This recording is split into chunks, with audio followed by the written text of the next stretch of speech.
Good morning. Today, we're going to talk about a single powerful shift you can make once that will change the way you interact with toxic people for the rest of your life. And to be clear, this is not about confrontation. This is not about cutting people off dramatically. It's not even about trying to change someone else's behavior. It's about changing your internal circuitry in a very specific way so that manipulative, draining, or negative people lose their power over you permanently. This shift hinges on a neurological truth. Attention is a form of reward, and where we place our attention literally reshapes our brain's emotional wiring. The human brain is fundamentally shaped by what we pay attention to. Attention is not simply about focus or concentration. It is a powerful neurological signal that determines what gets reinforced, repeated, and remembered. When we direct our attention towards something, whether it's a task, a person, or even a thought, we are telling our brain this matters. Neurons that fire together, wire together. This is the basis of neuroplasticity, the brain's ability to change and adapt over time. And attention is the ignition key to that process. This becomes especially important when we consider how we deal with toxic people. Toxic individuals, whether they are overtly manipulative or subtly negative, often thrive on capturing your attention. They use provocation, guilt, passive aggression, or emotional unpredictability to draw you in. Their behavior isn't always conscious or strategic, but it is patterned. And that pattern only continues when it's being fed. The feeding mechanism, your attention. Every time you react emotionally, whether in anger, defensiveness, or confusion, you are offering a reward to the person seeking to control your mental and emotional space. More importantly, you're reinforcing neural circuits in your own brain that become conditioned to respond to that toxicity. Over time, the brain begins to interpret this interaction as important, even if it's painful. The more it happens, the more the response becomes automatic. That's because the brain doesn't make value judgments in terms of good or bad. It reinforces whatever you consistently give it. This is how trauma loops form. It's how anxiety escalates. And it's how certain people can occupy space in your mind long after they've left the room. You might replay what they said, imagine confrontations, or even prepare counterarguments in your head. That's all attention. And attention is reinforcement. But here's the crucial point. This process works in both directions. If giving attention strengthens a pattern, withholding it weakens it. This is why disengagement, when done strategically and with clarity, is so neurologically powerful.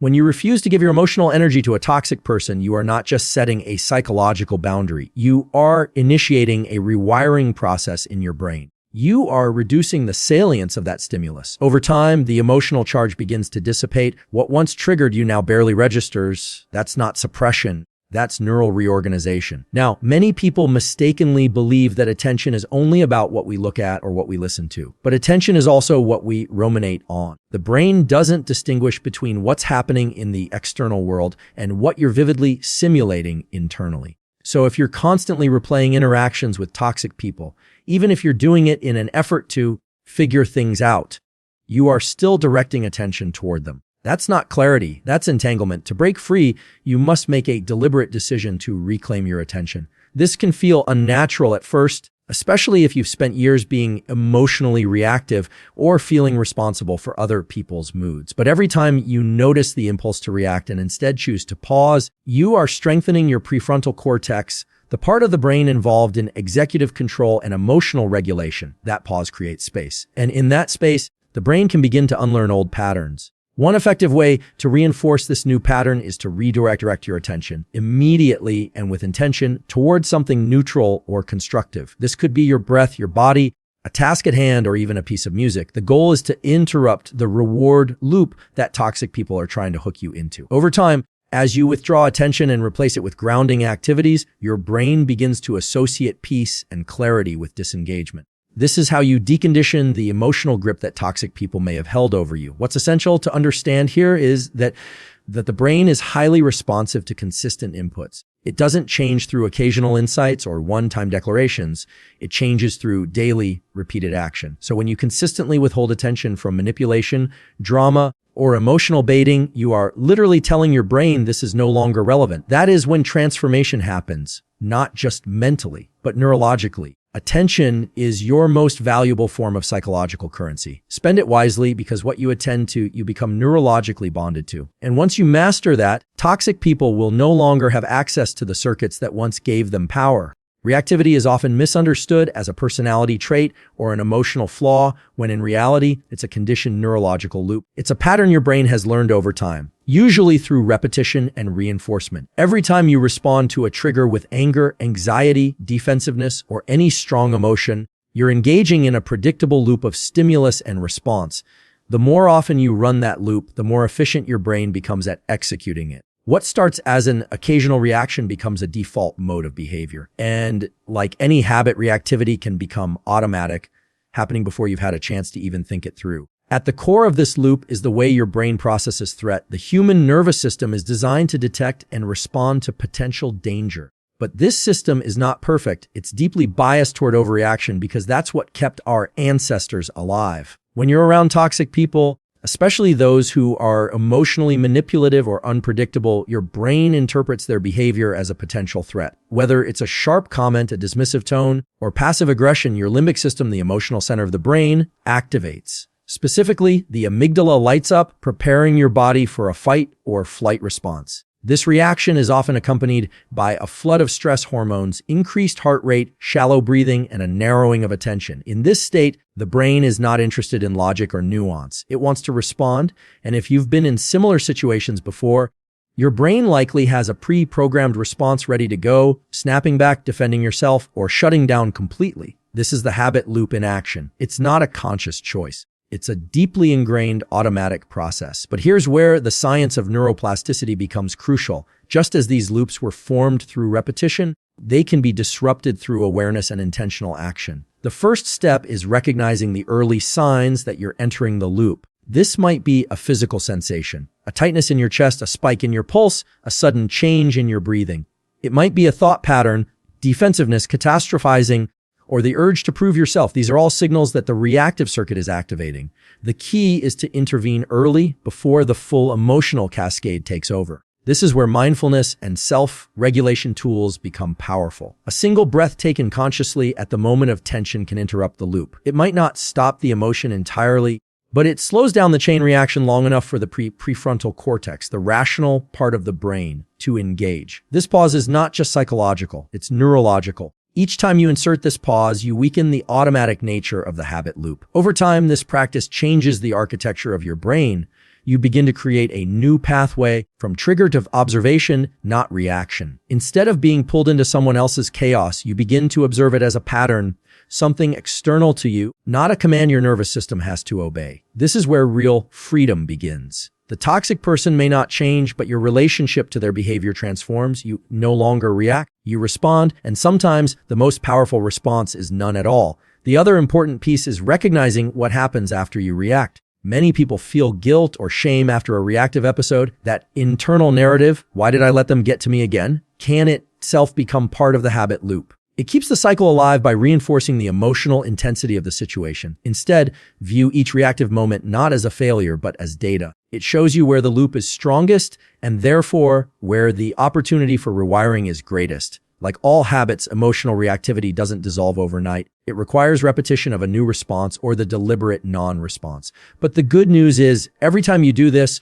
you're training your brain toward resilience. You're strengthening the circuits of self-control, emotional distance, and clarity. These are not just character traits, they are neural pathways built through consistent action. In time, you'll find that situations or people that once triggered you lose their power, not because you've hardened or become indifferent, but because your brain no longer runs the same script. The loop has been broken, and in its place is a new pattern, one that you've chosen, one that aligns with who you actually want to be. This is the science of reprogramming reactivity. It's not a theory, it's a daily practice that reshapes your emotional life at the level of the brain itself. The prefrontal cortex is the command center of the brain. It's responsible for decision-making, impulse control, long-term planning, and emotional regulation. When people speak about being in control or thinking clearly under pressure, what they're really describing is the activation of this region. And when it comes to dealing with toxic people or emotionally triggering situations, learning how to consistently engage your prefrontal cortex is one of the most powerful skills you can develop. The prefrontal cortex is located right behind your forehead and acts as a kind of regulatory filter between emotional impulses and thoughtful action. When it's online and functioning well, it gives you the ability to pause, evaluate, and choose your response rather than react impulsively. However, When you're under stress, especially emotional or interpersonal stress, the prefrontal cortex can be overridden by older, faster parts of the brain, particularly the amygdala and other limbic structures. These regions are involved in fear, threat detection, and automatic emotional responses. So when someone says something manipulative or passive-aggressive and you instantly feel the urge to lash out or shut down, that's your limbic system firing. If your prefrontal cortex doesn't intervene, that impulse becomes action. The challenge is that the prefrontal cortex requires energy and stability to function properly. Sleep deprivation, poor nutrition, chronic stress, and emotional overwhelm can all impair it. When you're tired or emotionally drained, it becomes harder to pause and reflect. You become more reactive, more impulsive, and more easily provoked. This is why toxic people often seem to have more power over you when you're already exhausted or mentally scattered. They're not stronger, you're just less regulated. The good news is that you can train the prefrontal cortex much like you train a muscle. And the more consistently you engage it, the more automatic those higher order responses become. The process begins with awareness. You have to start noticing when your emotions are trying to hijack your behavior. That tiny gap between stimulus and response, that's where the prefrontal cortex can step in. The more often you choose to pause and reflect rather than react, the more you strengthen that neural pathway. One way to reliably engage the prefrontal cortex is through breath control. Slow, deliberate breathing, especially exhalation-focused breathing, sends signals to the brain that the threat has passed. It deactivates the stress response and brings the rational brain back online. Even a simple practice like inhaling for 4 seconds, exhaling for 6, repeated for a minute or 2, can be enough to calm your system and shift you back into a state where you can think clearly. This might sound too simple to matter, but in high-stakes moments, it can be the difference between escalation and calm. Another method is mental labeling. When you feel the surge of an emotion coming on, anger, defensiveness, embarrassment, simply naming the emotion engages the prefrontal cortex. Studies in effective neuroscience have shown that the act of naming an emotion activates regulatory circuits in the brain and reduces activity in the emotional centers. For example, saying to yourself, "I'm feeling anger," rather than "I am angry," subtly changes your relationship to the emotion. You create distance, and that distance is where your choices live. In the context of toxic people, the prefrontal cortex is your best defense against emotional manipulation. When someone tries to provoke you, their success depends on bypassing your critical thinking. They want you to react from emotion because that's where they can control the narrative. But when you respond from your prefrontal cortex, you're no longer playing by their rules. You're not ignoring them. You're observing them without giving them emotional leverage. You assess whether their comment is worth engaging. You recognize the pattern behind their behavior. And often you choose silence or a calm, clear boundary over emotional entanglement. Consistently using your prefrontal cortex builds what neuroscientists call top-down control. This means your higher brain functions begin to regulate your emotional reactions automatically. What once required effort becomes second nature. You don't have to try so hard not to react. You simply don't feel pulled in the same way. That's not emotional numbness. That's neurological stability. Training your prefrontal cortex is not about becoming robotic or emotionally detached. It's about regaining your ability to choose. It's about protecting your mental energy from being hijacked by those who do not have your well-being in mind. When your prefrontal cortex leads, your behavior reflects your values, not your moods. You become harder to provoke, harder to manipulate, and far more centered in who you are, no matter who you're dealing with. Internal stability is not a luxury. It's a biological foundation for clear thinking, emotional regulation, and resilience. Especially in the presence of toxic people, your ability to stay grounded depends less on willpower and more on the physiological state of your nervous system. When your body is balanced, your brain functions more effectively. When your body is in a state of chronic stress, dysregulation, or exhaustion, your emotional responses become more volatile and toxic individuals become far more difficult to deal with. Building internal stability means training your nervous system to stay calm and coherent even when your environment becomes chaotic. This begins with understanding that your brain doesn't operate in isolation. It is in constant dialogue with your body. What you eat, how you sleep, how much light you get in the morning, how often you move, and how well you breathe. All of these factors feed into your emotional and cognitive state. If any of these core pillars are off balance, your nervous system is more likely to operate in a heightened state of alertness. That heightened state makes you more reactive, more susceptible to emotional triggers, and less capable of engaging the rational parts of your brain. Take sleep, for example. Even a single night of poor quality sleep can reduce activity in the prefrontal cortex and increase amygdala reactivity. This means that your ability to control your responses and make good decisions is compromised. You're more likely to overreact, misinterpret social cues, or fall into negative thinking patterns. Toxic people, whether they know it or not, can sense this instability. They may press further, provoke more intensely, or exploit your lowered resilience. But when you prioritize consistent, high-quality sleep, you're building the neurological stability to think clearly, pause effectively, and maintain your composure. Another key factor is movement. Regular physical activity is one of the most powerful tools for regulating the nervous system. It doesn't need to be extreme, just consistent. Walking, strength training, yoga, or even short bouts of cardio all help modulate cortisol levels, increase dopamine and serotonin, and improve overall brain function. Movement creates a physiological buffer against stress. It gives your body a place to discharge tension and reset itself. It also improves your ability to recognize and respond to emotional shifts before they overwhelm you.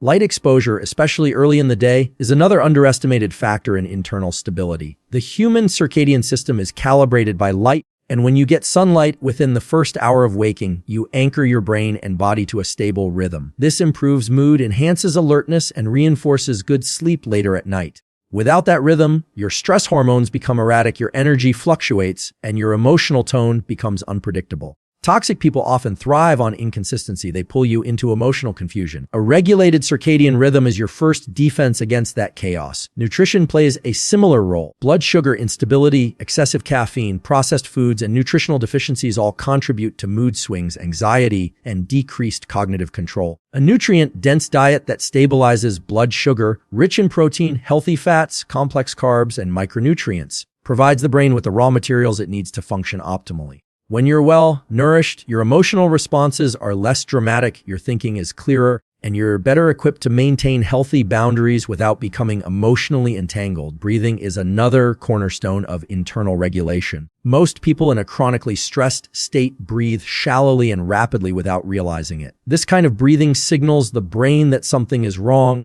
Even if no external threat exists, practicing slow, diaphragmatic breathing, even for just a few minutes a day, can train your nervous system to default to calm under pressure. One of the most effective protocols is a double inhale through the nose, followed by a long, slow exhale through the mouth. This pattern reduces autonomic arousal and restores internal calm quickly. What's important to understand is that internal stability is not something you access in the moment of conflict. It's something you build beforehand. It's a baseline you create through daily habits. When you are physically stable, emotionally resilient, and neurologically regulated, toxic people lose their ability to knock you off course. They may still behave the same, but their behavior no longer lands the same way. You experience it differently. You feel it less intensely. You recover more quickly. This isn't about becoming emotionless or stoic. It's about building a body and brain that can handle emotional intensity without collapsing into it. When you live in a stable internal state, you become unshakable, not because you're forcing calm, but because your nervous system is no longer conditioned to live in survival mode. And once you build that kind of stability, toxic people find no leverage point to exploit because the chaos they thrive on can no longer enter your system. When you find yourself constantly explaining your thoughts, feelings, or boundaries to someone and it never seems to make a difference, you may be dealing with a manipulator. Manipulative people are not interested in clarity, mutual understanding, or resolution. They are interested in control. And one of their most reliable tools for gaining control is to provoke you into over-explaining. When you start justifying yourself, you've already entered their frame. You've handed them your emotional energy and let them steer the interaction. That's exactly where they want you, on the defensive, uncertain, and trying to prove your worth or intentions. Manipulators use confusion as a strategy. They twist words, shift blame, play the victim, or use subtle digs to destabilize you. Their goal isn't to win an argument with logic, it's to throw you off balance. And when you try to explain yourself, you're operating under the illusion that if you can just find the right words, they'll understand. But they already understand. That's not the problem. The problem is they don't care. Your reasoning is irrelevant to them unless it can be used to further manipulate or control the situation. This is where the brain's emotional wiring can work against you. When someone questions your motives or accuses you unfairly, your natural response is to clear it up. You want to be seen accurately. You want to fix the misunderstanding. That instinct comes from a healthy place. It's part of your social bonding circuitry. But manipulators hijack that instinct. They know that if they press just the right button, implying you're selfish, dishonest, ungrateful, or unreasonable, you'll jump to explain. And the more you do, the more you reinforce the dynamic where they hold the authority to decide whether your perspective is valid. This reactive loop is exhausting and disempowering. Over time, it trains your nervous system to stay hypervigilant. You start preemptively defending yourself, anticipating conflict, walking on eggshells. This chronic self-monitoring depletes your cognitive and emotional energy, which leaves you even more vulnerable to manipulation. The way out is to stop feeding the loop. That means breaking the habit of explaining yourself when it's not in service of genuine understanding. It means learning to recognize when someone is asking questions not out of curiosity, but as a way to control the narrative. This doesn't mean becoming cold or dismissive. It means becoming precise with your energy. You don't owe toxic people access to your inner world. Not every question deserves an answer. Not every accusation requires a defense. A manipulator may say, "You're being dramatic," or "You always take things the wrong way." If you respond by explaining how you're not being dramatic or listing times you were reasonable, you've taken the bait, you've accepted their framing. Instead, you can say nothing, or you can say, "I'm not going to argue about how I feel, period." Not rude, not defensive, just clear. When you stop explaining yourself, you force the manipulator to confront a reality they can't control: your autonomy. Your calm refusal to engage with their drama is a mirror they don't want to look into. This may make them escalate temporarily. They may try harder to provoke you. That's a sign it's working. It means you're disrupting the pattern. They might accuse you of being cold, distant, selfish, or uncommunicative. That's part of the script. Let them say it. You don't need to correct the record. You need to stay grounded in the truth of your own experience. This is where your prefrontal cortex comes into play. When you feel that urge to defend yourself rising, take a breath. Remind yourself that the part of your brain wanting to explain is just trying to avoid rejection or conflict.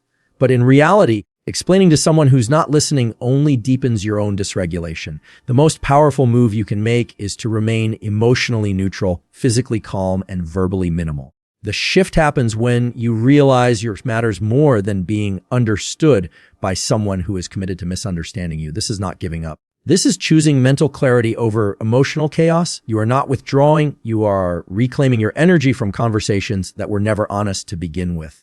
Manipulators thrive on the assumption that your self-worth is up for negotiation. By refusing to explain, you break that assumption. You make it clear through action, not argument, that your worth, your boundaries, and your truth do not require their validation. And in that moment, you regain the one thing every manipulator fears: losing your inner authority. When dealing with toxic people, it's tempting to match their behavior. Sarcasm for sarcasm, manipulation for manipulation, blame for blame. But the moment you stoop to their level, you've already lost. You've allowed their dysfunction to dictate your actions. And over time, that compromises your sense of identity and integrity. Instead, the most powerful stance you can take is to anchor yourself to a higher standard of behavior, not to be morally superior, but to remain neurologically, emotionally, and ethically grounded in a way that toxic people simply cannot access or destabilize. A higher standard of behavior begins with clarity about who you are, what you value, and how you choose to move through the world, regardless of how others behave. This is not about being perfect. It's about being aligned.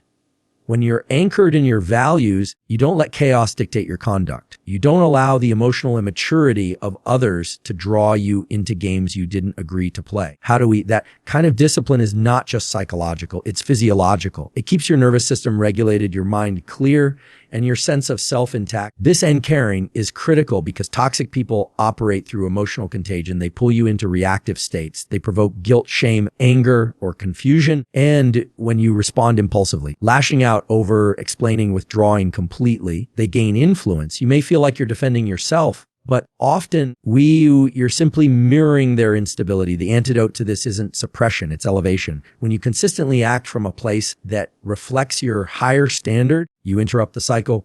You refuse to enter the emotional theater they've set up. You stay in your lane. Steady, intentional, and unshaken. To hold this kind of posture, you need a clear internal reference point. What are your non-negotiables? What kind of person do you want to be under pressure? How do you want to speak, behave, and think when someone tries to provoke or diminish you? If you haven't thought about this, you'll default to old patterns, usually shaped by fear, ego, or past trauma. But when you've deliberately chosen your behavioral standards, your brain has something to orient to in moments of stress. You create a kind of mental protocol. No matter what they do, how do we? I will not yell, lie, manipulate, or abandon myself. This is more than mindset. It's a strategy for neural regulation. When your actions are anchored in conscious principles, how do you activate the prefrontal cortex, the part of the brain responsible for executive function and self-control? This helps override the impulsive reactions that come from the limbic system. Instead of letting you de-escalate internally, you don't just appear calm, you are calm because you're acting from a deeper system of alignment, not from emotional survival mode. Anchoring yourself also makes you far less predictable to toxic individuals. Manipulators thrive on patterns. If they know how to trigger you, they know how to control you. But when you respond with consistent integrity, no matter the situation, you become harder to manipulate. They don't know what to do with someone who doesn't bite, doesn't flinch, and doesn't crumble. That kind of stability is disarming to those who feed on drama. It's important to understand, too, that this higher standard is for you, not for them. You don't behave well to win their approval or to show them you're the better person. You do it to protect your own brain, body, and future. Every interaction is a repetition. Every time you choose calm over chaos, clarity over confusion, truth over ego, you reinforce a neural pathway. You become that person, not just in moments of tension, but in life overall. Your baseline rises. Your emotional endurance grows. Over time, you'll notice something powerful. Toxic people stop affecting you in the same way. Not because they've changed, but because your nervous system no longer adapts to their dysfunction. You're no longer wired to respond. You're anchored to something deeper. And from that place, you can make clean, empowered decisions. You don't need to win arguments. You don't to prove your worth. You simply act in a way that reflects who you've decided to be. This is the core of true emotional sovereignty, not letting external chaos dictate your internal world, not letting provocation fracture your peace, but holding your ground, not with force, but with clarity. Anchoring to a higher standard of behavior is not about suppressing emotion. It's about choosing expression that aligns with your values, even when it's hard, especially when it's hard, because it's in those moments that your character is either compromised or crystallized.